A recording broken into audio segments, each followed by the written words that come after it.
from the heart of rural France. This is the Keto Woman podcast, brought to you by me. Hello Keto lovelies, I'm Daisy Brackenhall, and I've spent most of my life struggling with my weight and confidence, and have always had a difficult relationship with food. Even when I finally got to my target weight after weight loss surgery and eating low carb, I couldn't maintain it and I was miserable. I've been keto now for over 2 years, and it has given me the freedom to fall in love with food again, without the constant gain, loss, guilt, virtue cycle of before. Health and happiness is where it's at now, running on fat. Welcome to the Keto Woman podcast. Each week I'll be chatting to inspirational women, maybe even the odd man, to discover the secrets to their success so that I can share them with you. So what is keto?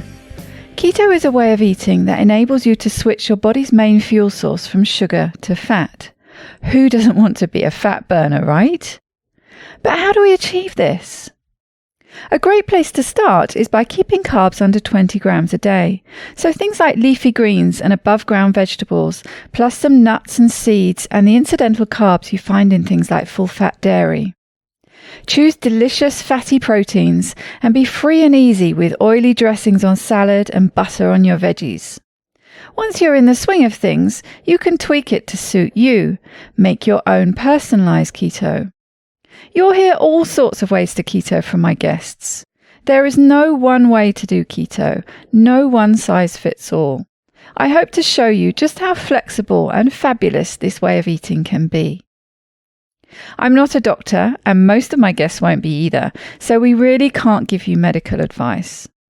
It's always best to consult your own doctor when making big changes to your diet and lifestyle, because they know you and your medical history, and so have access to the bigger picture. Wouldn't it be helpful to have one place where you could find all the links?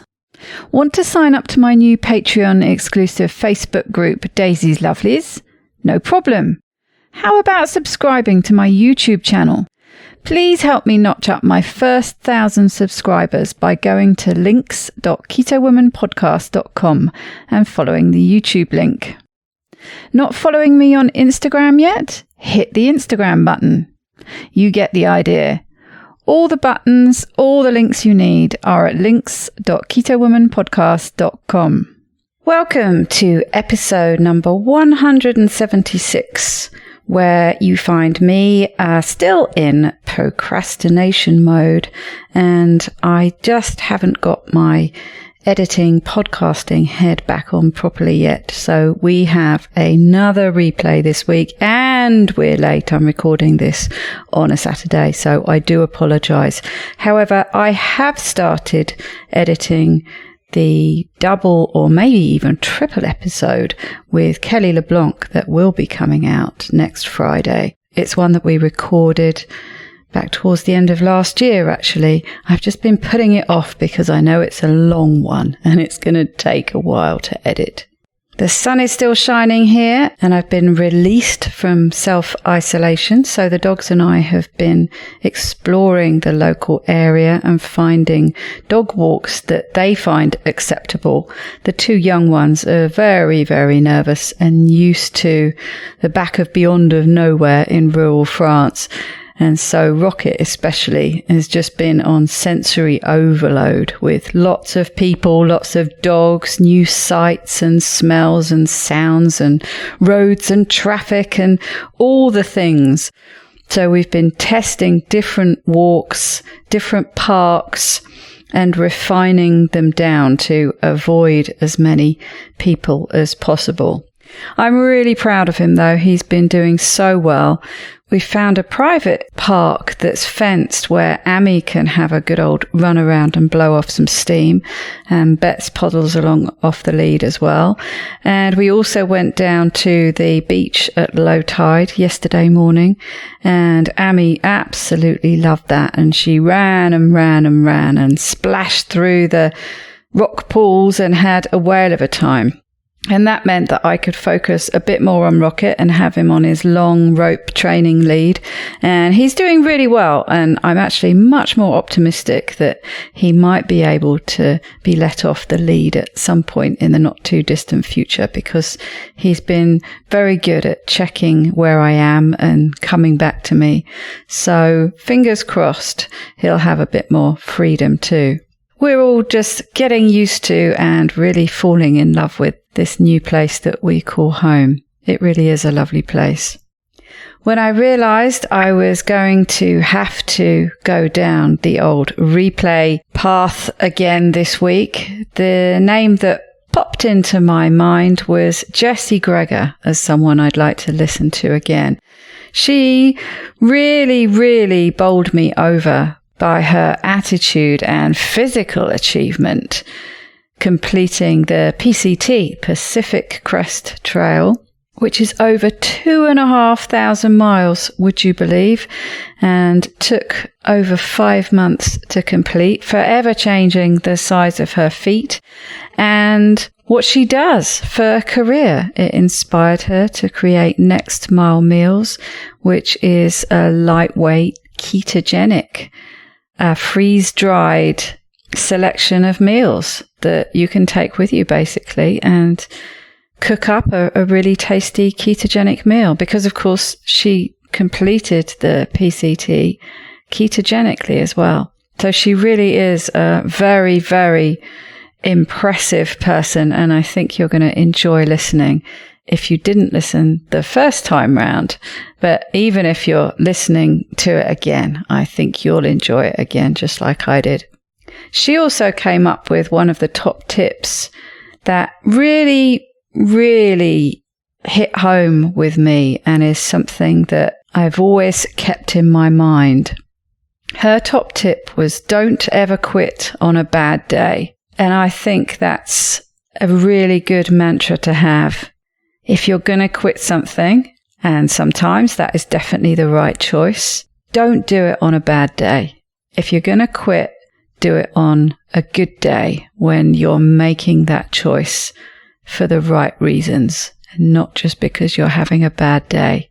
So that probably is the top tip that has stuck with me the most over the many top tips that we've had on this podcast. So I hope you'll stick with me and forgive me for another replay.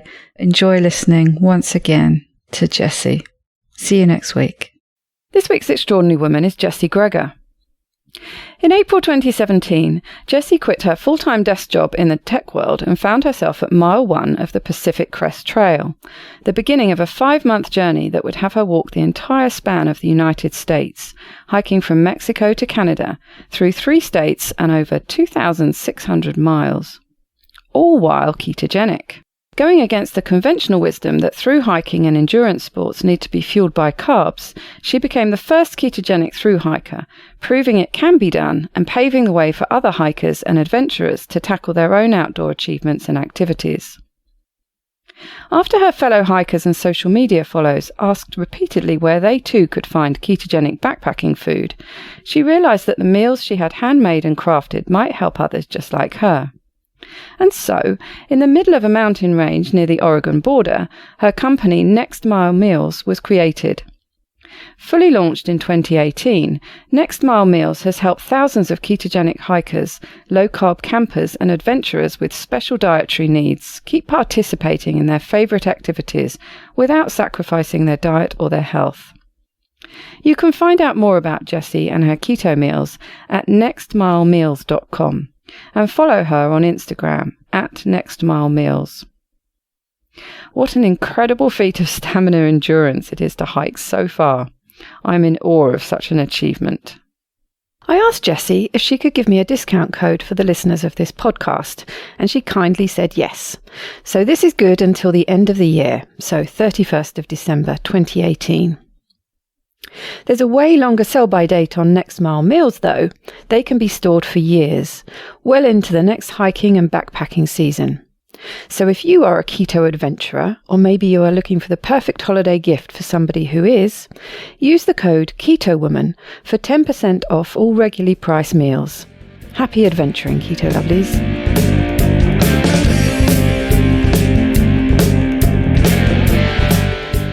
Welcome, Jessie, to the Keto Woman podcast. How are you doing today? Doing great. How are you? I'm good. I'm getting over this cold that does not want to let go, but I'm feeling a lot better now. Thank you. So, you've been on a massive adventure. It sounds really exciting. I can't wait to hear all about it. Why don't you tell me a bit about yourself before you went on this great adventure, and what led you to choose to do it? Sure. So a little bit about me. I currently live in San Francisco. I've been here for a number of years. Just like a typical stereotype in this Bay Area, I work at a tech startup. And I was always an avid hiker and backpacker and camper. And then one day I decided that what would be the coolest backpacking trip to do, and that would be to hike the Pacific Crest Trail. The PCT is about 2,600 miles. The trail changes year to year, so the mileage changes year to year as closures and fires happen. So we always like to say it's 2,650 miles or so. And it was always a one-day wish list thing for me, and it was such a cool thing to watch other people do every year. You can do it in a couple different ways. You can do what's called section hiking, which is to just tackle a couple miles here and there, on a weekend trip or a week-long trip. Or there's something called Thru-Hiking. Thru-Hiking is to complete one of these long trails in a single season. So after the snows have melted in the mountains and before they start snowing again in the winter. So to thru-hike one of these trails, and there's the Pacific Crest Trail, the Appalachian Trail, and the Continental Divide Trail, the CDT. So the PCT was always on my bucket list one day. That'd be so cool to just quit my job and walk off into the woods.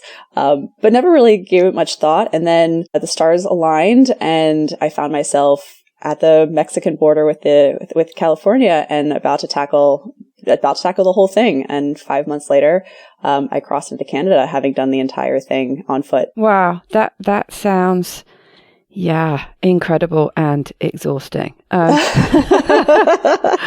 I mean, presumably you said you're a fan of hiking and things. You'd done shorter sort of preparation trips for this. I mean, what was the longest hike you'd done before tackling this mammoth hike? Oh yeah, no. I certainly, everyone that I talk to about this always talks about, well, what sort of preparation did you do for a trail of this length? And I always say, like, the best advice I have for preparing for a thru hike is to just show up. Everyone on that trail either, some people had never backpacked before in their life, and this was just like a finding themselves, philosophical moment for them. And some people like myself were just casual backpackers. So I had done weekend backpacking trips. Luckily my here in San Francisco, we have so many overnight locations. We have the Sierras so close by, down in Southern California or up through Oregon. So weekend trips were a common occurrence for me. The longest trip I had done was about 9 days around Mount Rainier. It's called the Wonderland Trail. So just over a week. And of course it was, Pacific Northwest weather. It was rainy and cold. And I was like, this is terrible, but beautiful. And why do we do this to ourselves? I know what I'm going to do. I'm going to go longer. So, prior to that, it wasn't this everyday event for me. It wasn't something I had done months at a time. And so it just seemed like a cool thing to go do. And so I did it. And so this is full on backpacking out in the wilderness. You're carrying your tent and your cooking gear and everything with you, are you? Do you have any sort of waylay stopping points along the way? Or, well, presumably you must do, because you can't carry 4 to 5 months worth of food. Yeah, exactly. So is it literally sleeping in a tent every night, or do you have some stops where you sort of recharge and wash the contents of your backpack and things like that? Yeah, so most of the time is spent in a tent. You wake up each morning, you pack up your tent, you hit the trail, you hike for 25, 30 miles, you find another campsite, you go to sleep, and you wake up the next morning, you do it all over again. But yeah, you can't carry enough gear or supplies or food or water to make it that entire time. So there are certain spots along the trail that are resupply spots. And so these can be every 3 or 4 days. The longest stretch I went was nearly 11 days through the Sierras, because reaching a town while you're in the middle of a mountain range isn't exactly the most convenient thing. But yeah, we would pack up 4 or 5 days of food, throw them in our bags, hike the next section, and then we would find either we'd walk through a trail town, or we would find a road that connected to a town a little bit away, and we'd hitchhike into town, go to the post office, find our mail drop, or go to a grocery store, resupply there. And then we would do what either called take a zero. So you did 0 miles that day. So we would take a rest day. We would come in the day before, do 0 miles that middle day, and then leave that following day. You could do that's a zero. You could do what's called a Nero, which is you come in and you do nearly 0 miles, and the next day you leave again. And then there's a joke that there's something called a hero, which is you get into town, you leave the same day without any rest in between. Those are not fun. You need the rest days in order to keep going and keep morale up. So the zeros are fun. Occasionally you would do double zeros, and there's this entire trail terminology that I didn't even really understand or grasp until I started hiking. But yeah, so we do mail stops every 3 or 4 days up to a week or more. The year that I hiked in 2017 was a record snow year, so a lot of the trail towns, especially through the mountainous regions, were closed. So the areas that we would normally have made a resupply stop within 3 or 4 days, so we didn't have to carry too much weight on our back for food, they were actually closed. So we had to pack more between locations. So our bags went from, on the low side, 12, 13 pounds, upwards of 30, 40 pounds with carrying that much food. So it became a bit of a strategic component for hiking for sure. Yeah, so talking of that, it sounds like the whole exercise, there's quite a lot of strategy involved. If you've presumably got to do a lot of planning before, and planning these mail drops and things, and well, either have someone at home, I guess, who's sending things for you, or advance posting these mail drops of food that you're needing along the way. Yeah, so there's 2 different types of resupply you can do. There's stopping in a town and going to a grocery store, which is fine if it has a grocery store. A lot of these tiny little trail towns just have general stores or convenience stores where you can buy a jar of peanut butter, but not much else. What made my hike a bit unique is that I was actually the first person to hike keto. And so hiking ketogenically is incredibly challenging. I didn't realize it would be such an ordeal, not in the physical hiking part, but in the preparation part. And so when I started looking at these resupply strategies, I realized that I didn't have the opportunity as a ketogenic hiker to just go into a general store or Safeway and pick something off the shelf and throw it in my bag and hike. The typical hiker diet was dehydrated potatoes or ramen noodles, anything that's lightweight, calorie dense, that would just kind of power you through the miles up over that next hill and, until you went to sleep that night. And, ketogenic, I don't have the option of having pasta and rice and grains. And if you go into any sort of outdoor gear fitter, if you look at the backpacking meals on the wall, they're all crammed with just cheap carbs. And so I had this moment where I didn't know if I could do it. I didn't know if it would be possible. I knew I could do it physically, but I didn't think it would be possible logistically to hike this entire thing keto. And so my partner and he and I sat down, and he wasn't going to hike. And so he was going to be my home person. And we realized that the only way to do this was to, 1, make my own meals, from scratch, and 2, have him mail me along the way. So the resupply strategy of running into a grocery store and gorging yourself on Reese's peanut butter cups was not going to be an option for me, that I'd have to find a post office or a mail drop every single location. And so we carefully mapped it out. My partner, Christopher, he had a very detailed spreadsheet that was marking my pace. Okay, well, she's going 30 miles a day, so she'll be at this trail town on this day, so mail this box with this number of days of food. And it was incredibly complicated. But I needed that resupply person because I was not able to do it on the fly like a lot of other hikers. Most hikers use some sort of mix of the two. Not very few people, are just resupplying along the way. It does happen. It's pretty rare. And then the other side of the spectrum is me, which I did entire resupply via mail drop. So had I not been able to make my own food, because nothing else existed on the market for that, and had he not been able to supply me, from our home, then that would not have been possible. But instead, we made the food, we proved it could be done, and I was able to come home and go, you can do endurance sports on keto, and hiking is one of those sports. So yay. And presumably, did you run into some issues with that? I mean, you just mentioned that as good as your planning can be, if something happens that means that place is closed or not accessible to you, were there times where you had your scheduled stop that you needed your refuel point for the next however many days, and you didn't have access to it? Did that happen along the way? So there weren't any crucial spots that had to get missed. Most of the places that were closed, we knew were closed days or weeks in advance. And so we knew we just had to skip them, or he would put, double the day's worth of carry in a prior box for me to carry it through. A couple of times the mail took longer than we expected. And especially early through what's called the desert section, the first 700 miles, we didn't really have a good pace down or expectation of how early did boxes need to be shipped to show up in these really remote rural towns.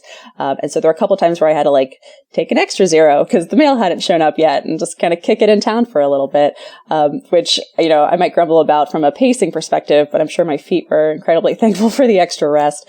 But so there wasn't any issues as far as, what am I going to do? I can't believe that, I can't go this next section yet. But there was always just a little more logistics planning than I think the most average hiker does. And it was sort of a bunch of hoops to have to jump through, but glad I did. It does seem the perfect way to be fueled for endurance. I've always thought, I know people who are really into sport sometimes run up against issues being on keto when it's a sprinting type sport, but an endurance, it seems, to be fat fueled for that seems to be the perfect way to do it. Oh, I definitely found it to be that to be true. And I had, one of the funny things was we started, when I say I had a hiking partner, a friend of mine that was always my go-to backpacking buddy. So he and I started this together. We set off from what's called Campo, is where the southern point of the trail starts. So we set off from Campo together, and we ended up hiking, I want to say, 3 or 4 weeks before we eventually parted ways. And all of our friends back home were like, what happened? And all that happened was our paces were different. And so he was typically the typical hiker diet. So his resupplies were, cheap carbs. Snickers bars are a big one because they're dense and easy to carry. And his father is a doctor. And as we were being dropped off at the border, his father literally said, you're not going to make it 100 miles. We expect you to have to bail on this diet, and we'll find a way to resupply you some other way. And I'm like, nope, this isn't going to happen. It's going to be fine. Put my fingers in my ears and started hiking. But yeah, halfway, not halfway, so 3 or 4 weeks through that first section, my hiking buddy and I sort of had a bit of a meeting where we're just I, as a ketogenic hiker, I have more sustained energy. And so I wanted to hike longer, and hike further into the night. And I didn't need as many breaks as he did. And so I found myself getting frustrated at the frequent stops. And we'd hit a mountain, and he was far faster than I, and he would sprint up that hill. And I find him at the top, just taking a 15-20 minute break and refueling. And I was like, I don't need to stop. So I'm going to keep going. And so that frustrated him, because then he felt like we weren't hiking together. And so our paces just didn't match at all. And a lot of the other hikers that we were kind of in a bubble with, not necessarily hiking with, but had met up along the trail and were kind of leapfrogging each other. They also were typically fueled. And so they would sprint up these hills far faster than I was. I certainly was not a fast hiker. But then they would want to crash early, and they'd want to be in bed, 5, 6 o'clock at night. And I was like, I have 2-3 more hours of energy in me, and that's another 5-6 miles that I can kind of just cruise through. And so, yeah, for about a month in, we just decided to part ways. And I started hiking solo at that point, and it was definitely the best decision. But a bunch of other hikers, having never seen a ketogenic hiker and not really being familiar with, keto for endurance or keto as an athletic endeavor, were fascinated by what I was eating, and they did not understand it. It did not compute in their heads that you didn't need to eat Snickers bars, guys. You can do this on, freeze-dried meals and fats, and it's going to be fine. So it was cool to watch everyone sort of their minds explode a little bit when I tried to explain what I was eating, that I didn't have sugar at all in my system. But the other cool thing was that ketogenic food is lighter. Just calories per ounce math is just way better than carbs. And so my bag weighed lighter. And so every time I would pick up a mail drop, and we would compare, okay, cool, we're both hiking the exact same length of time. Everyone is heading to the same trail town next. So we both know that, it's going to be 5 days of food, and we would hold up our bags or weigh them on scales. My bag was consistently lighter, and it was just this cool little badge of I know what I'm doing. I'm doing this right by my body, but also this is literally easier for me than it is for you. Yeah, that's got to be a plus, isn't it? My bag's lighter. Oh yeah, like thru-hiking is not a competitive sport, but it's nice to know that like you're making slightly better decisions than those around you, or that like hiking's hard. Thru-hiking is really hard. I lost 3 toenails during this trek.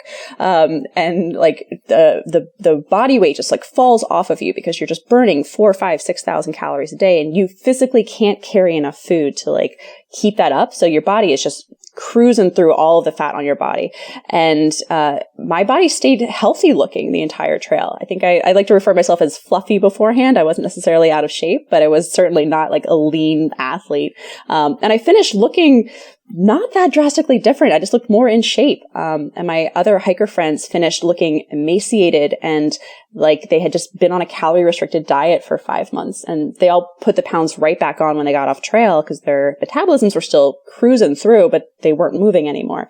And my body responded normally. I didn't gain that much weight when I came home. I didn't lose that much weight when I was on trail. And it was because of keto. That's a really interesting difference, actually. And I mean, I imagine your food was much more nutrient dense, the kind of things you were eating. Have you any idea, on the calorific difference between what you were consuming a day? Because, and the only reason I mention that, I don't really like talking about calories and counting calories with keto, but, obviously it's quite important that you've got to get a minimum number in. You talk about expending thousands and thousands of calories a day. So it's obviously quite important to get that in. And I would pretty well guarantee that your food had a much better nutrient density profile. But what about the calories? Do you know how that compared to your fellow hikers? Yeah. So we did the math when I came home. We blogged along the way. I say we, my partner Christopher and I, he kind of from the home perspective and I from the trail perspective of what it was like to keep keto on trail. And so the math is available. We ran through it, both of us sort of type A nerds, at nextmilemeals.com. So if you have any questions, if your listeners have any questions like about what it was like on trail or like the math behind this, like visit us online.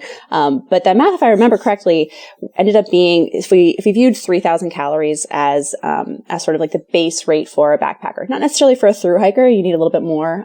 But weekend hikers on a strenuous, trek, that's pretty normal. To pack 3,000 calories on like a fueled by candy kind of perspective, it ends up being about like 1.5 pounds, like 1.4 pounds.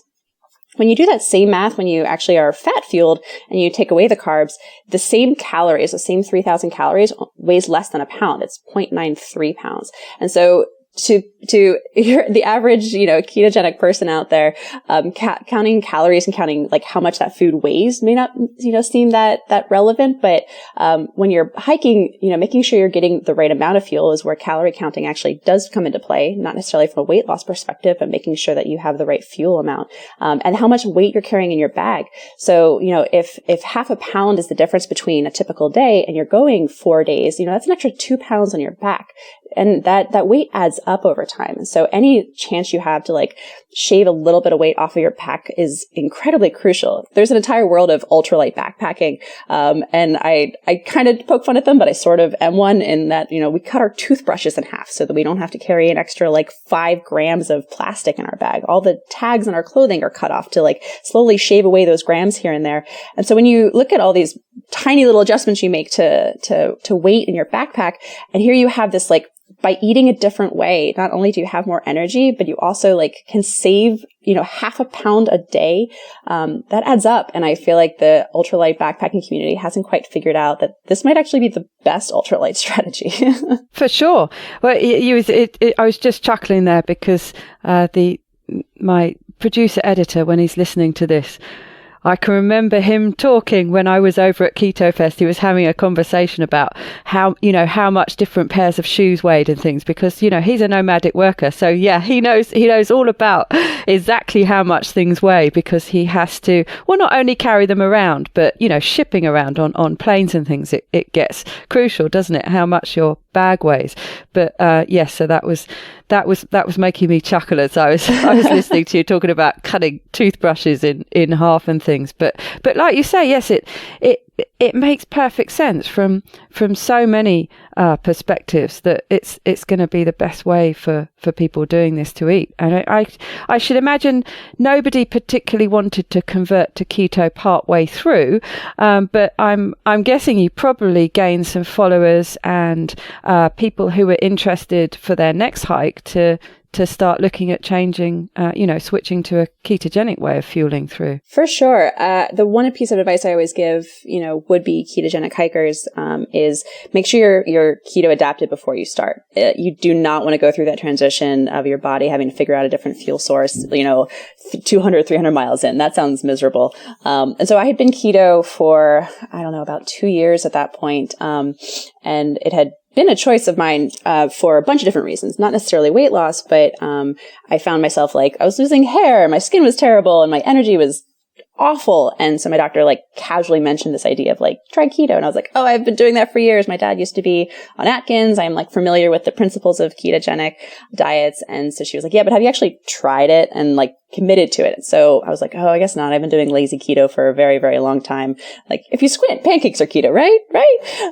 And so I decided to buckle down. And so the 2 years prior to me going on this hike were pretty strict. And we keep a ketogenic, household. So there's nothing that strays too far from that healthy lifestyle. And so I was fully adapted before I hit the trail. The idea of hitting the trail and then choosing to go keto when your body's already figured out how to fuel its source, that sounds atrocious, and I do not recommend that. But that being said, I found a bunch of hikers on trail who had been low carb before and thought this was off limits to them, that they did not think it was going to be possible, just as I didn't, that they could go through this hike, that they could, do 30 miles a day, that they could finish in 5 months with 2,600 miles behind them and stay keto or stay low carb the entire time. And so they met me, and at first I found myself there, people would look at my food sources and they'd be like, well, what are you eating? I'm like, oh, I'm keto. I'd have to explain what keto is to them.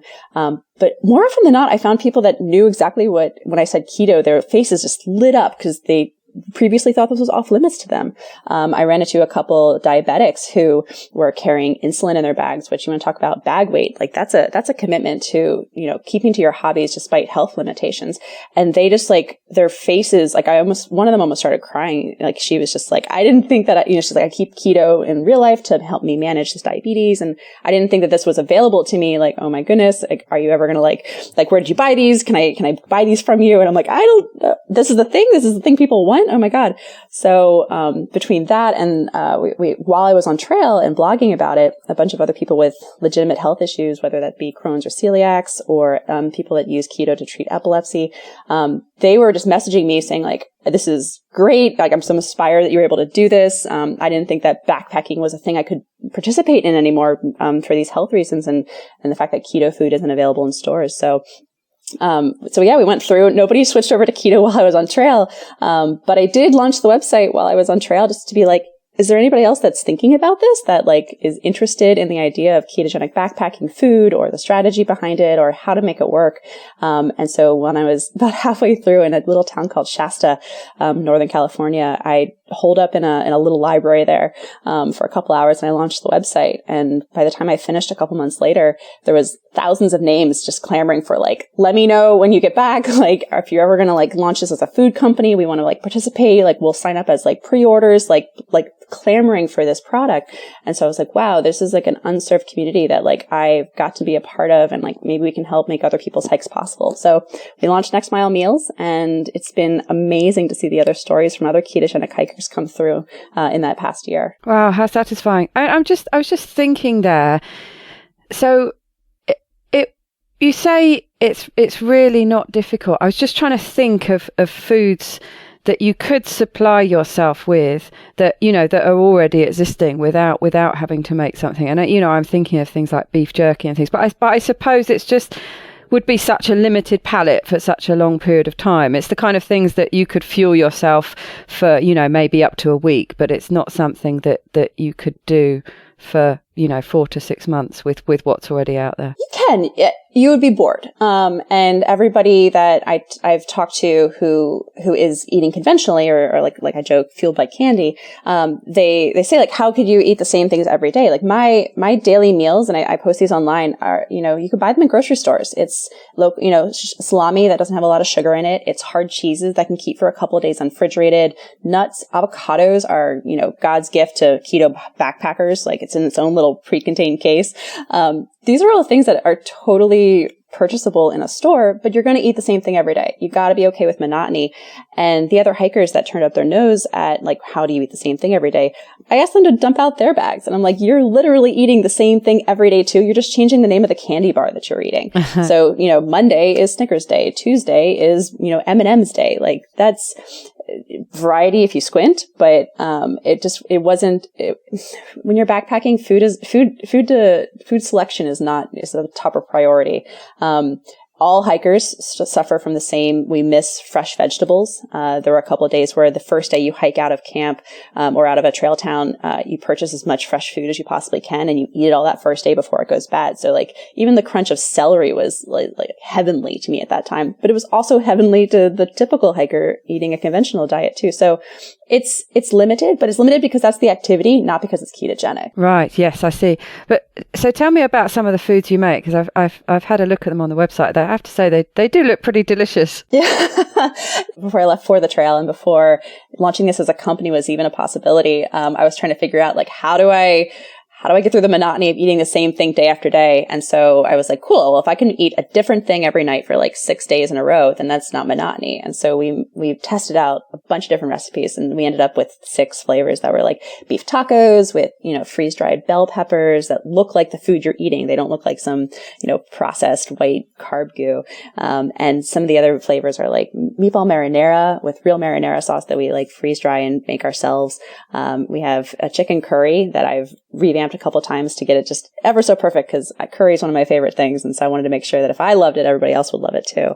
So we have 3 beef flavors and 3 chicken flavors, and they're all equally popular, which is so cool to see. I thought that everyone would have their own favorites, and there's definitely this team, hot wings chicken, and then there's another team that loves the deli roast beef, and so the flavors are cool. The meal recipes are cool. We're going to launch breakfast soon, and those are so good. We had to try them on a kayaking trip recently, and we're just really excited to have those rolled out too. But mostly we've been excited, not so much by everyone's favorite foods, but people like take these amazing photos of them eating these meals on these incredible hikes. We had this one guy send us photos from the Grand Tetons, and he was like, this would not have been possible if not for your product. Thank you so much for like making these. And that's what gets us through our day. Like we love seeing the heights and the peaks and the vistas that these meals are taken to them. Like, man, our products go to better places than we do.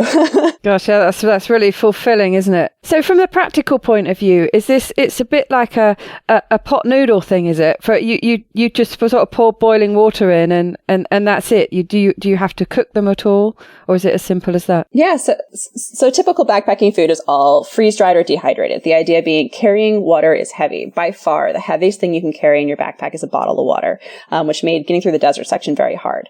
So if you already have to carry water to hydrate yourself, you want to make sure your food is freeze-dried or dehydrated, so you're not just carrying unnecessary weight. And so, again, walk into a conventional backpacker, outdoor camping store, and everything on the shelf is like, it's sealed in these bags, which you essentially open up, you boil some water on your little stove, and you fill it up to a certain line, you seal it, and you just like set the timer for like 5 or 10 minutes. And a lot of the stuff we'd had in stores were just sort of like monotonous, and it was like insert name of carb here plus insert sprinkling of protein here. So it's like chicken and rice or mac and cheese, and it was like wash, rinse, repeat. It was the same boring carb stuff over and over again. And so we know the strategy is correct. It's freeze-dried food, and you rehydrate it on trail, and you make this like warm, filling, hearty meal. The only difference is that our ingredients are real. Like our list of ingredients on each bag is short. There's no chemicals. There's nothing there that's added as filler. Everything's pronounceable, which is really cool. And yeah, so you heat up a little mug of water, you dump it in, you seal it, and it rehydrates by itself. And so you end up with, a nice warm meal at the end of each day. Fantastic. And people are properly fueling themselves, when it's really important to fuel yourself adequately and yes, not end up at the other end looking emaciated. Yeah, no one's talking about bonking on our, there's no carb wall where you've run through all of your glucose stores and you suddenly like run out of energy and you have to stop and like refuel. And that was the cool thing. Like I powered by a bunch of hikers that were like pulled over on the side of the trail and just like shoving candy bars into their face to try to get them over the next 5 or 6 miles over a particularly rough stretch. And I would just like wave, ask them if they were okay, like, and they're fine. And I would just keep hiking. And a lot of people I never saw again because I was moving too fast. And tell me about the practical aspect of making this kind of food. I read somewhere on your blog that you found that you actually had to start using leaner cuts of meat because it was difficult to dehydrate the fattier cuts, and you found that you were having to do it with lean and then add some more fat back in at the end. That kind of, what happened there? Oh, yeah.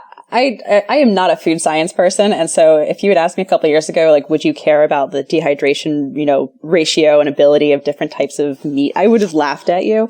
But yeah, what ends up happening is, fatty foods are really hard to freeze dry. The fat goes rancid much faster than protein does.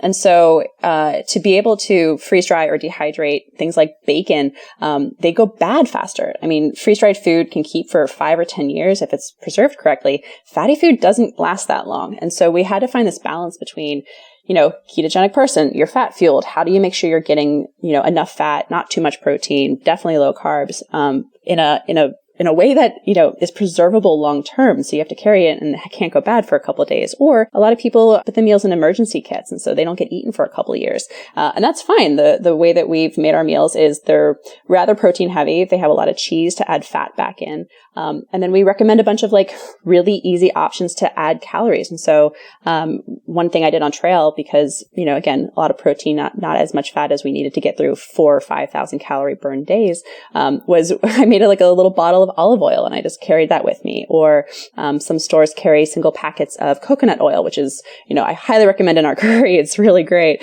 And there's a whole bunch of fatty oils you can add in during the day. And normal hikers, conventional hiking food does this too. Every hiker I saw, like we were sharing strategies on like how to carry oil in our bag without it leaking, which for the record, I highly recommend getting a travel size bottle of baby oil, emptying it out, cleaning it really well and dumping it in there because that bottle's already made to carry oil cleanly. That's my little side tip. But we were sharing strategies because all of us were doing the same thing. We were just doing it with different food and we just needed to find ways to just cram calorie dense food in there. And even though they didn't realize it, they were using keto strategies. They were packing, oil, which was the most, calorific dense food that they could in their bags. They just weren't, being consistent throughout their diet. So, we all benefited from the same principles. It's just, I was fat adapted and they weren't. Yeah, it's really interesting. So you're out there in the wilderness, and this is the kind of wilderness that I'm not used to. Used to France and the UK, and okay, there are some wild animals out in the woods, near where I live, but there are things like deer and some wild boar and things like that, which okay, potentially can do you some damage. But I imagine on your hiking trail, did you potentially come across some things that could kill you? I always like to, I say like the animals that you encounter are far more afraid of you than they are of them. But yeah, one of the biggest questions I get asked is, did you see snakes or bears? And the answer is yes to both of those. Throughout the desert, I think I ran into a rattlesnake every day. And when I first started, I was horrified, not by the running into the snakes, but by like, oh my gosh, the monotony. I have to listen to podcasts and I want to be able to like listen to music to kind of power through the endless hours of walking and hiking.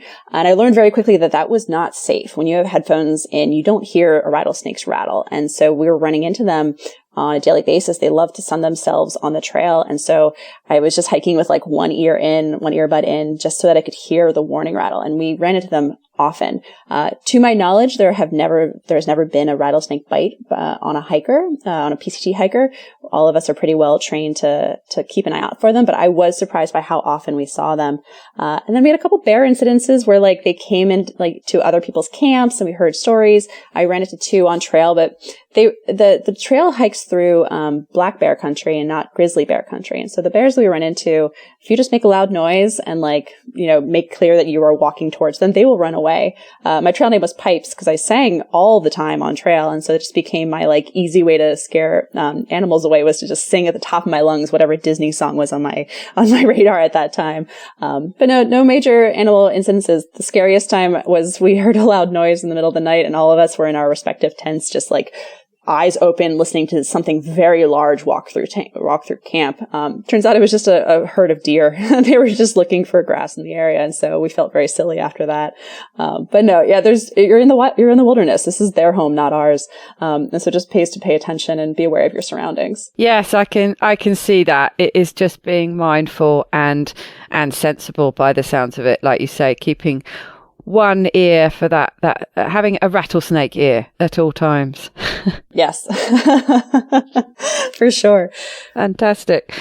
So yes, it sounds like people must have been a little bit jealous watching you tuck into tacos.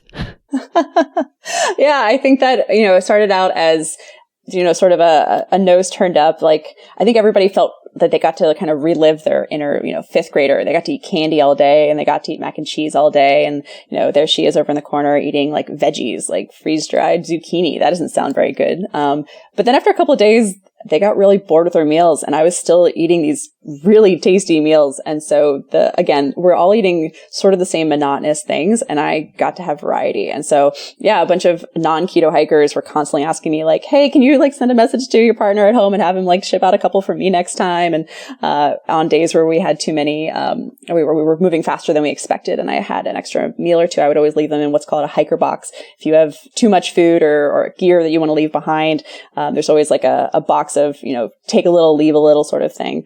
So I'd always leave a meal or two behind for the next hiker to partake if they wanted to. So, it became known along trail. I would run into people further ahead, and they'd be like, oh, we heard about you. You have these meals and they're supposed to be so good. So, it was cool to kind of have that little bit of like, I'm eating things that are better than what's currently available, for sure. And presumably, this is a product that is going to be appealing, to everyone, not just, obviously it's going to be a game changer for hikers who want to stay keto, but even those who don't, it sounds like it's going to appeal to them too anyway. Yeah, we've been so surprised. We thought that this would be a hiker, niche field of just people like me who just were looking for a way to stay keto in the woods.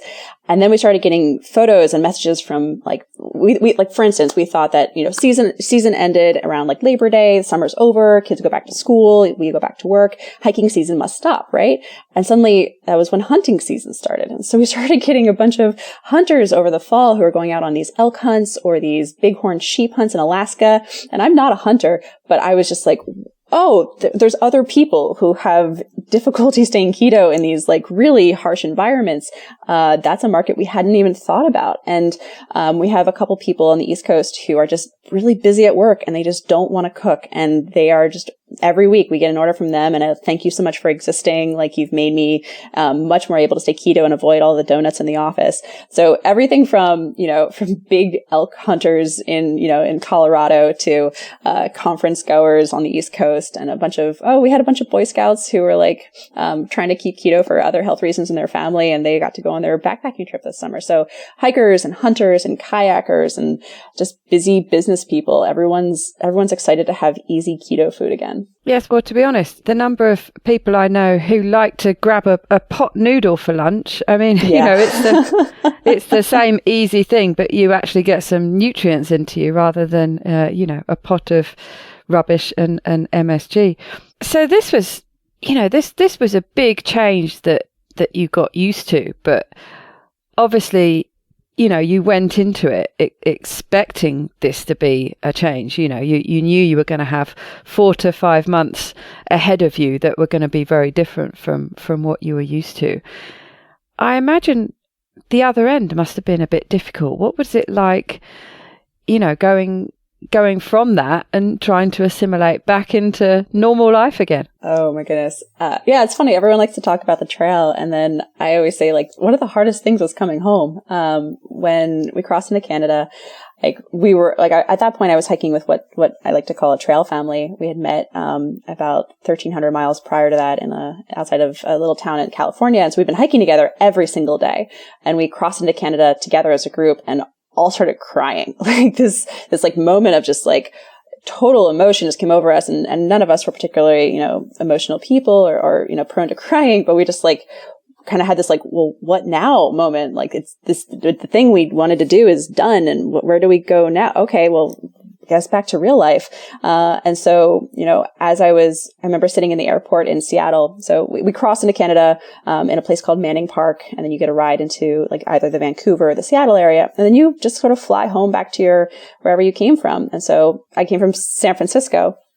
And so I was waiting in an airport in Seattle, and I had my bag there, which at the end of a hike, your bag smells terrible. And I just remember like getting this whiff of it and being like, oh my goodness, it smells like a dead corpse. I hope nobody else knows that that's me. And I'm just sitting there with this like bag and these trekking poles, and I'm just waiting for my plane to get called. And I just had this like moment of like, nobody here knows about this thing that I just did. Like, I'm just like sitting back in real life, and that entire culture and like process, like you walk into a trail town, while you're hiking, and like they know you're a hiker. The towns love having you there. They love that you're doing this. They're incredibly encouraging. And you for 5 months, like this entire culture, every person you meet knows what you're doing, is supportive of what you're doing, or is also doing it with you. And then to re-enter real life and have nobody know that this is a thing you did.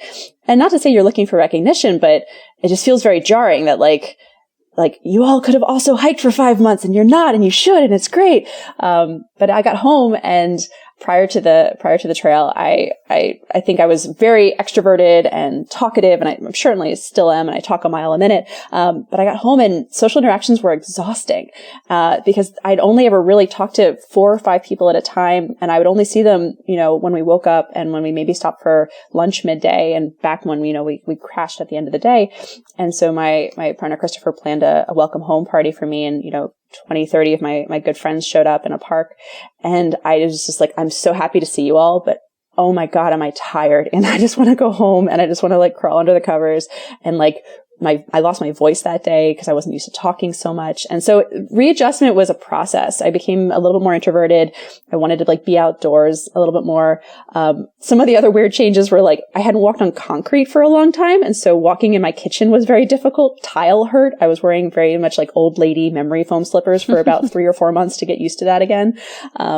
My feet had grown like 2 sizes. What? Yeah, I don't recommend it. It's what? That's like a permanent thing. That's not just a sort of feet swelling. Oh yeah, I was really hoping it was a temporary thing. That is sadly not true. Yeah, your feet grow and they swell for sure, but they also like your body becomes like this like hiking machine. So a bunch of changes happen where like my stride changed. My partner and I joke that like we used to be able to walk hands and like have the same pace, and now my stride's longer. And so like we constantly tease each other that we can't like hold hands and walk down the street anymore. Like your body becomes more efficient at walking. And so one of those changes is that the bones in your feet spread out to like create a bigger surface area. And that did not change when I got home. And so now I'm just constantly looking for like wide width shoes in the store, which let me tell you, the variety available to you is not great. But yeah, that was a change I was not expecting. I wasn't expecting my stride length to have altered.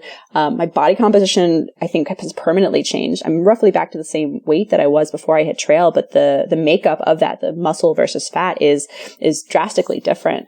Yeah, there's just like a bunch of like funny little things. I still have a spot of sunburn on my back that like I think is permanently scarred, which that can't be good for skin cancer. So highly recommend you wear sunscreen if you ever go hiking. Yeah, there's funny changes and like both like mental and physical, but it's been a really cool thing to like look back on and have done, and hopefully one day to do again. Yeah, for sure. And did you find you had to compensate? Because, I mean, how many miles on average were you walking every day?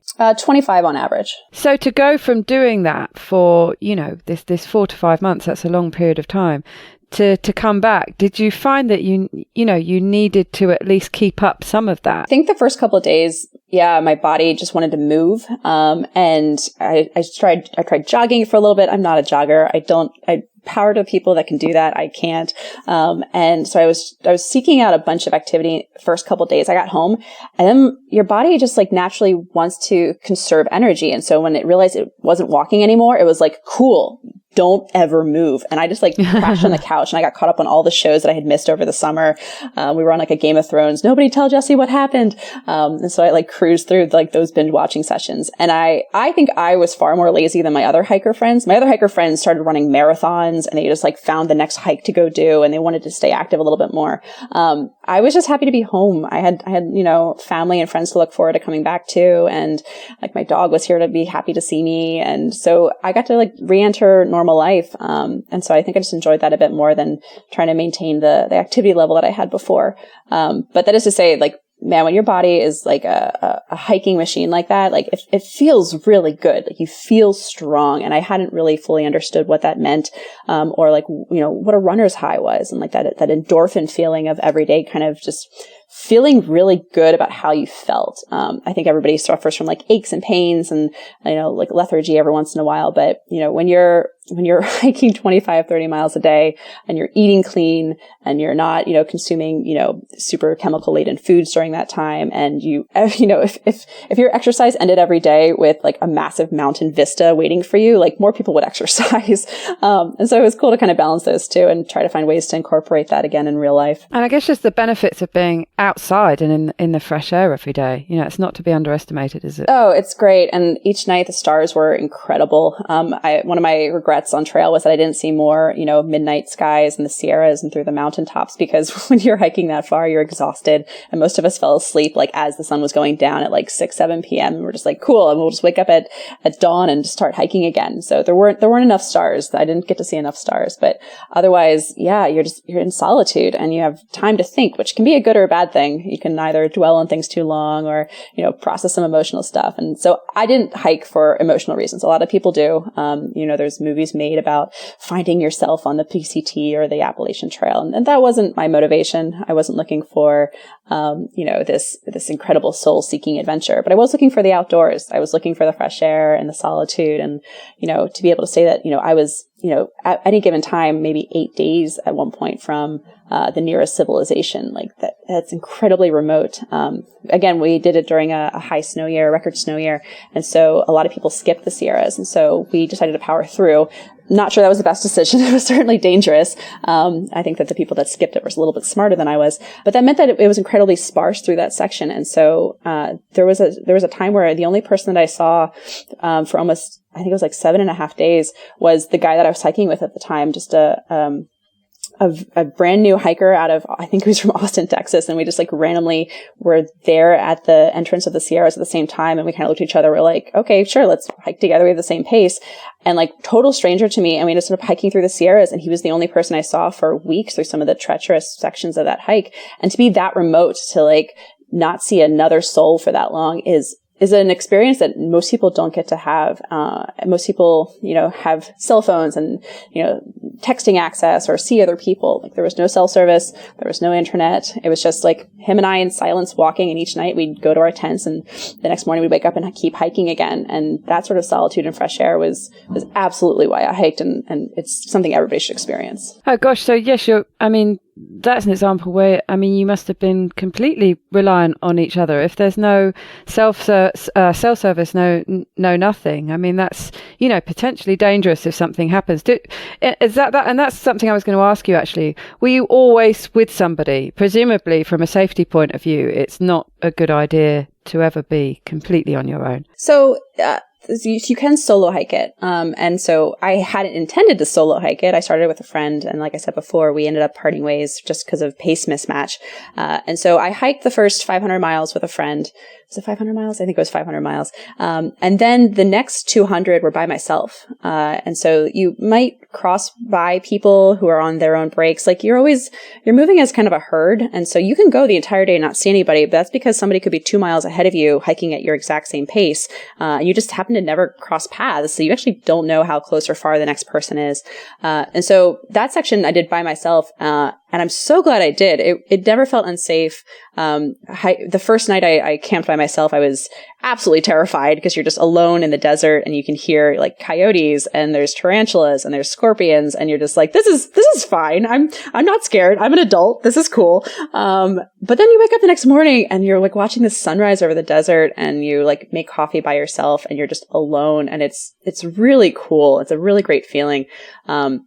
So yeah, that section I did by myself. And then when the Sierras, when we knew that it was a bad snow year and it was really treacherous, and we'd heard some reports that a couple hikers had actually passed away from being swept downriver, and we were evaluating whether or not hikers in general should go through that section, that's when I found somebody else who was also kind of going through that mental evaluation of like, do I want to hike this solo or not? And so he and I just sort of like teamed up and took it on together for those safety reasons. And we're really glad we did. There was a couple sections where he or I slipped or fell or like took a stumble in a river, and had the other person not been there, I don't want to think about what would have happened. But we, at one point we crossed a river that had blown its banks, and it was supposed to be a creek in a normal year, and it was instead a quarter-mile wide river. And we had to wait for the snow melt to recede. So we woke up at 5 a.m. to try to cross it before the waters rose too heavily. And we crossed on our inflatable air mattresses as like a kind of like a little raft to kick across. And we got to the other side freezing and shivering and crying a little bit from the fear. And he and I just like looked at each other. We're like, we just did a really dumb thing. That was not smart. And then we ended up parting ways right after the Sierras. And my partner came out and hiked with me for a little bit. So I wasn't alone then. But then, yeah, then he went home back to his day job, and I hiked on alone for another couple 100 miles before meeting up with my trail family, who we all had great paces together. We enjoyed seeing each other. And so I finished the hike not alone. I finished the hike with 4 other awesome people that I still keep in touch with. So you can do it all the different ways. It's definitely better to have people around you for safety reasons, but people hike it alone all the time, and it's a totally valid way of doing it. But I imagine, there's a difference between, I can see the advantages of actually setting out on your own, but it sounds like there's this community all the way around. It would only be a case probably of waiting for a while, and you can pick up with somebody else. I imagine it's quite a friendly community where people are up for that. Yeah, the thing that's unsafe about the PCT is the terrain. The people are incredible. The kind of person that decides to quit their job and walk off into the woods for 5 months is not the serial killer personality. Not a single person that I ran into, none of my fellow hikers did I ever feel unsafe around. There's this incredible camaraderie and like sharing culture of, oh, you need Advil? I have Advil. Like, here you go. Do you need bandages? I've got bandages. Like, we're all in this like shared state of pain, with grins on our faces, and we're all just really excited to be out there. It's an experience that very few people in the world ever get to have, to be able to quit your job and to just sort of do something for fun for that long. There's this idea of like, well, is it fun? Is it fun to have done in the past, or is it fun to be doing it at the time? And it wavers back and forth depending on the day, but to be able to kind of tackle that as a group and to have that shared experience together is awesome. And it creates bonds that, like I said before, I still stay in touch with my trail family because we went through a really cool thing together, a really hard thing together. And it's a sense of accomplishment at the end that I had not experienced before. The question I get asked all the time is, well, why did you hike it? And the reasoning I always give is, again, it wasn't soul searching. It was just it was a hard thing to have done, to put yourself through. That all the hard things I've ever done in my life, were sort of things I didn't have the choice to opt out of, whether they're like family or friend situations. Like, you sign up for them and you have to make them work. This was a hard thing that I could opt out of at any time. And so to wake up each morning and make a deliberate decision to keep going and to lace up my frozen shoelaces and to put on my like still wet cargo pants from the day before, on toes that were missing toenails at that point, and like to go, this is fine. Like, I'm choosing to do this. That was a sense of accomplishment, to put yourself through a really hard thing, prove you could do it, and to come out the other side with a really cool story and memories attached to it. And yes, I mean, it is a massive, massive thing to accomplish. Were there points along the way where you did feel like giving up? I mean, there must have been, but did you ever come close to actually making that call and saying, right, that's it, I'm getting on a plane, I'm going home now? Yeah, I think that it got difficult at a bunch of different times, but the very first time that I thought to myself, I don't want to be here, like, this is silly, I don't know, like, I don't want to keep going, It was a couple days after my partner came out and hiked with me he came out for about 2 weeks. And so I'd gotten to see him again. It was, when you're in a relationship on trail, it's very much like being in a long distance relationship, but imagine a long distance relationship with no cell service. And so I would reach the top of a mountain and I'd like anxiously call him and say hi or text him. And so he came out for such a long stretch of time, and it was so great to see him again and to like hear from my friends and like hear what they were doing. And then when he went back to his day job and regular life, and I was alone and hiking alone again, about 3 days after that, I just like had this moment on top of this mountain outside of Lake Tahoe where I was like, why am I doing this? This is terrible. I'm miserable. I miss my friends and family. I just want to go home. And like, had there been a road or a car that was available to me at that moment, I would have 100% gone home. I was so unhappy and in so much pain. And I'd already gone through the hardest part of the trail. The Sierras were behind me. There was nothing else ahead of me that was going to break me physically. It was just all emotional. And I'd been on trail for, I guess, about 3 months at that point, and just did not understand why I was still there. Like didn't understand that this was the thing that I wanted to keep doing. But the nice thing is, and I don't know if this is a nice thing, but the good thing for continuation is that the bad days happen where you can't really get out. The only place you can keep going is you have to go forward.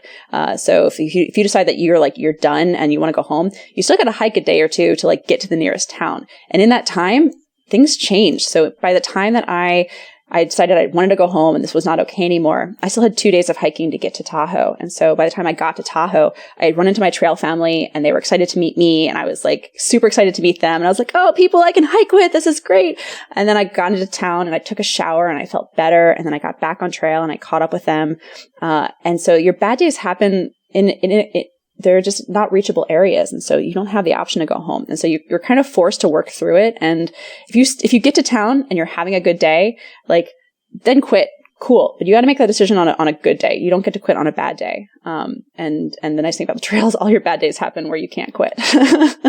And you talk about this trail family. These were just people you met during the hike? Yeah. So they had been hiking together for a while. And they were their own hodgepodge crew. There was like two guy friends who had been high school buddies and just liked to do cross country bike trips together. And they decided this was just the next thing they wanted to try to do.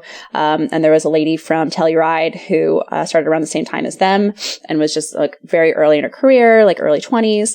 And then there was I forget what he does for a living. He's like a scientist out of Quebec. And so he's a French Canadian.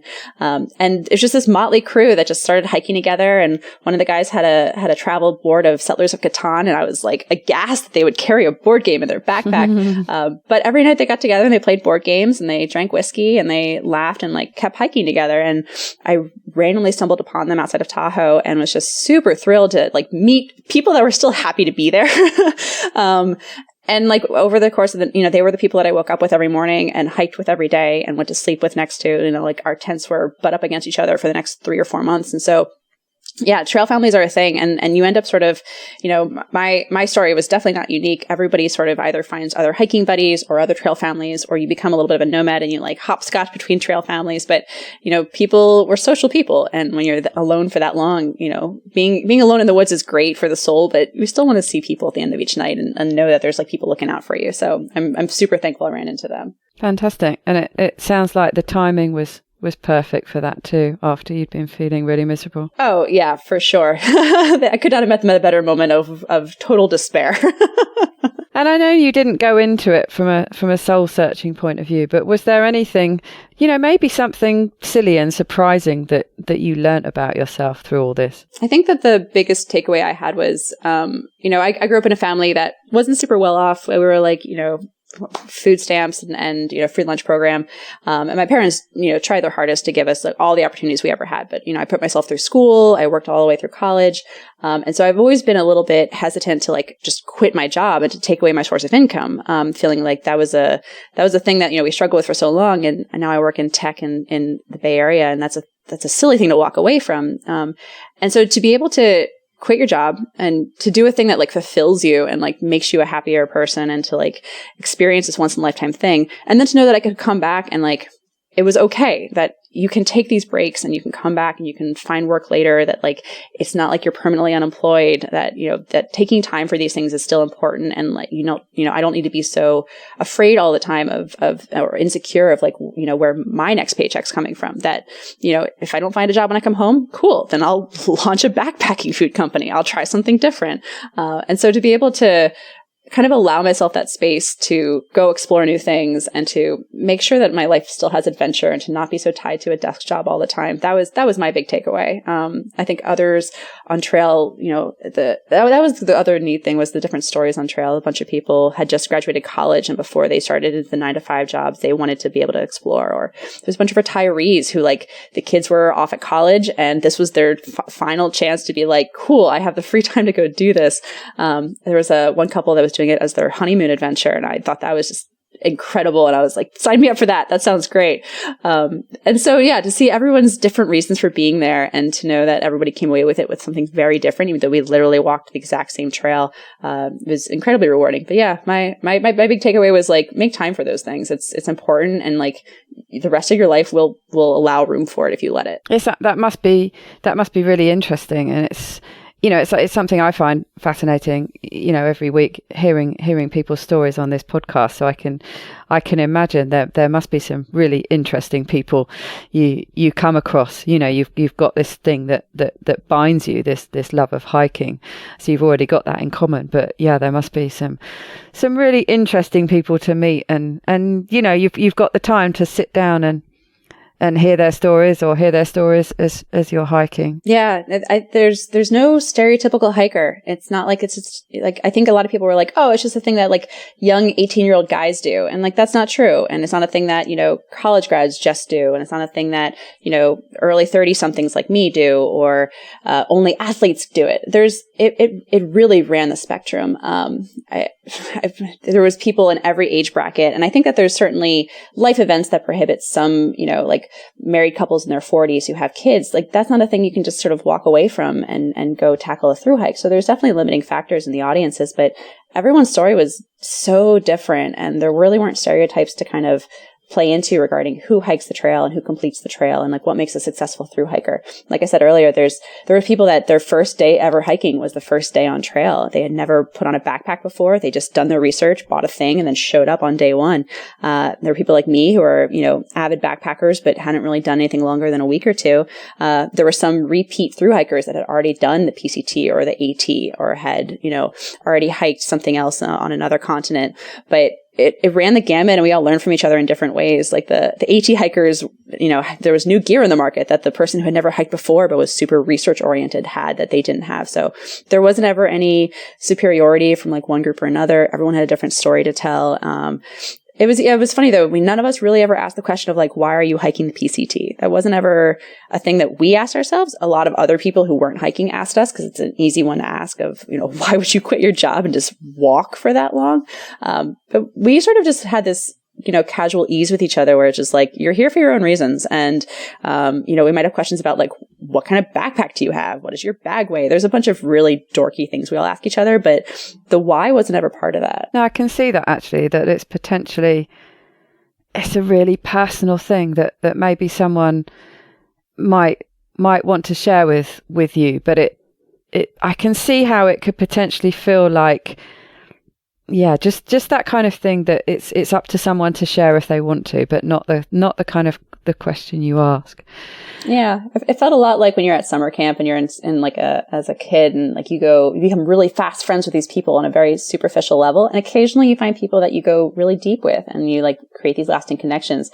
But we were all friends. Like there wasn't any person that we like avoided or like, oh, that person's a mile ahead of trail. Let's like not hike that far to not catch up to them. Like it's this very group camaraderie. And, we say that, you're the PCT class of 2017, and this year's was the class of 2018, because the people that you completed had an experience that is different than the people that completed it the year before or the year after.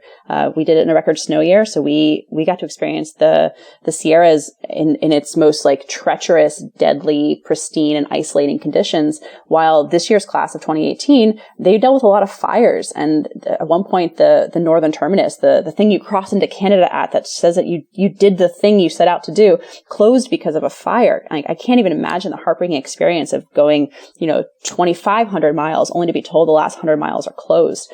And so every year's class is incredibly different, but every year's class kind of has the same experience. And so when somebody tells me that they did the PCT, the first question I always ask is, oh, what year? Because like that's actually more important than the fact that they did the PCT. It's a very drastically different experience each year. Yes, I can see that. And you mentioned earlier it's a once in a lifetime experience. Is that how it is for you? Is it something you're going to do again? Are you going to do a different thru-hiking experience, or is this you've done your once in a lifetime experience and that's it? I have a feeling that won't be the case for you. Oh, you will see me on trail again, 100%. I knew I wanted to hike it again, like a little bit over halfway through. I knew that, again, each year changes, each year's a different experience.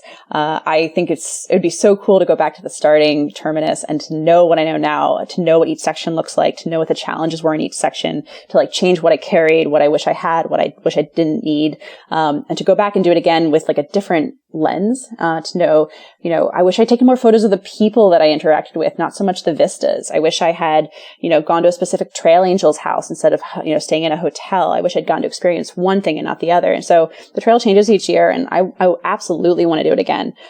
There's two other trails, which if you complete all three, it's called like the Triple Crown. So you thru-hiked the AT, the PCT, and the CDT. I don't have much desire to do the AT. It tends to be a little more town focused and what's called green tunnel. So you're going through these lush green forests, but it's just these, sort of rolling hills through the East Coast Appalachian. The PCT is far more of a drastic change, the desert section and then the Sierras, and then you're in Northern California and Oregon and up through Washington and the Cascades. And then the CDT through the Continental Divide Trail, that's one I want to tackle. It's far less traveled than the others. It's through the most mountainous region of the country. And I think that sounds incredible. So if I wanted to tackle one again, it would definitely be the CDT. There's also ones internationally. There's the Tarora in New Zealand, which is definitely on my wish list. So I'm definitely not done. I don't know when I'll tackle the next one, but it'll be soon. The world is your oyster. And next time you'll get to see people eating your meals, which will be fun. That would be a dream come true for sure. That would be fantastic though, wouldn't it? You get to your place where you all sit down to eat and you get out yours and you see other people doing the same. That would be super, super rewarding. Oh, I can't even imagine. That brings a smile to my face. Yeah. Well, I have to say, for the kind of person who's not exercise driven, me, you have made it sound really, really exciting. I'm not sure I can ever imagine myself doing such a long trail, but you kind of think, I could maybe go and do a 2-week one or something. That sounds like the kind of challenge for me. But you've made it sound exciting, I have to say. Do it. Hiking is an exercise. I'm not a runner. I don't go to the gym. Like walking in the woods is a thing that everybody should experience. So don't view it as exercise, and like find a trip, whether it's a day hike or an overnight hike or a weekend backpacking trip. Like everybody should experience what it's like to carry everything you need to live on your back and to like set up camp and to pack it up the next day and to hike out. It's great. Everyone should see it. That's very true. I'll have to take my dog with me. So you're going to have to come up with some dehydrated dog meals to make go doggy with. Backpacks.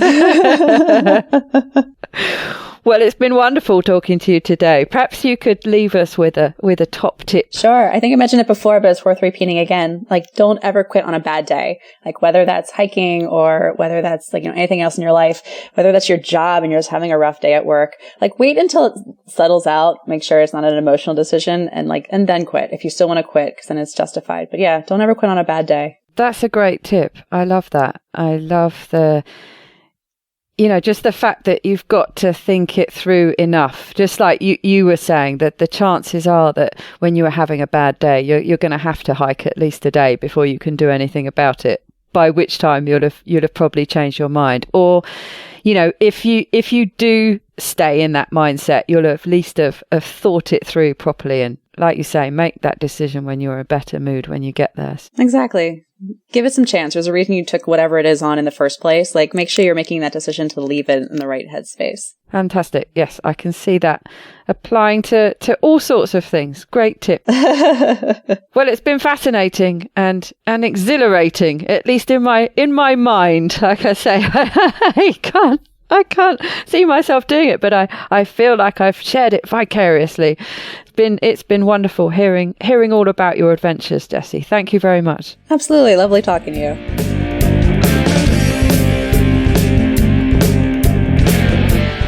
To get the resources and links from the show, please go to ketowomanpodcast.com. Are you my next extraordinary woman? Maybe you've got an idea for a show, a topic you want to hear about. Let me know how I can tickle your earbuds by dropping me a line at daisy@ketowomanpodcast.com. If you fancy joining me on this exciting adventure and want to help me create new episodes, please go to my Patreon page at patreon.com/ketowoman, or simply hit the support button on the Keto Woman podcast website.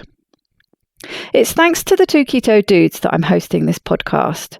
So please consider heading to their Patreon page at patreon.2keto.com and help them bring you more podcasts like this one.